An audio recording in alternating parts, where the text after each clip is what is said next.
Edino, yoza fin, mutaleki azate, oza suka, libulu zanga suka, mokako soa, kende, donc yoleki, fin. Suivez www.panzasangoyakongo.com. Une image, yenda zo panza sango ya Congo, babi sango ya Congo ko panza na wapi. Babi edino image. Le 14 avril, na rasi mutunyo soto ebi mois ya avril na monde entier comment moi moko oyo eza ya liwa ya Papa Wemba. Donc awa organisation moi munene ezali oyo basali yango na baninga yo surtout pour na hommage à Papa Wemba. Alors toza kosenga na batu nyo surtout toza na fanatique tout ya viva la musique fanatique tout ya Papa Wemba. Vraiment azangate aya akosepela po azanga ba nostalgie mingi ya Papa Wemba quoi. Na kolobeza te na repasser par un micro et pas baleki nanga mais na osenga ka to kutara biso nyo surtout le 14 avril toya batu oyo bazaki lemso occasion te tant Papa Wemba kufaki bakena kisasa baya biso nyo surtout na hommage na ye to kutara biso nyo surtout biso to kena na kisasa batu so avoir chance wana okena kisasa te. En tout cas, nous avons surtout en tout cas boya ebele.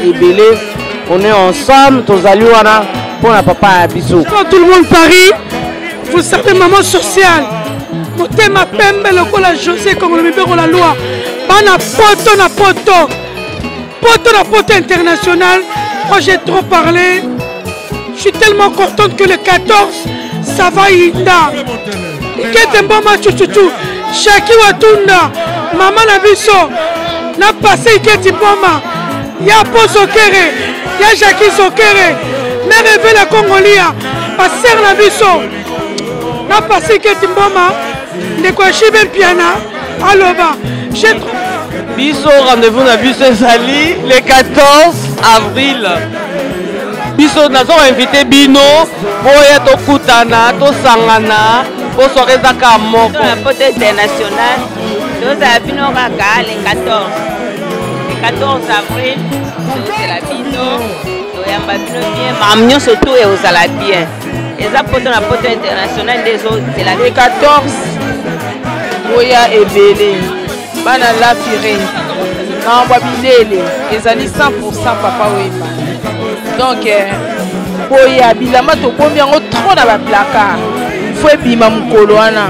Parce que quand c'est vivre la musique, c'est la sape. Boya ebele. Nazali ko inviter pe ba musique na ngai, femme discrète ba Rosala. Ba maman Bosembo ba Rosala. Da Judo Masi parrain na biso Rosala. Adida Kie c'est parrain na biso Rosala. Ya José Congo la marraine de la soirée. Yedem ta Simi Masolo oyo. Ya Martin Mapangu, Chikito Mushashino, Tozana elongo. Donc, Boya, ya Chantal, Boya, donc, merci beaucoup. Non, c'est la bino de 14, Afrique de ma soul.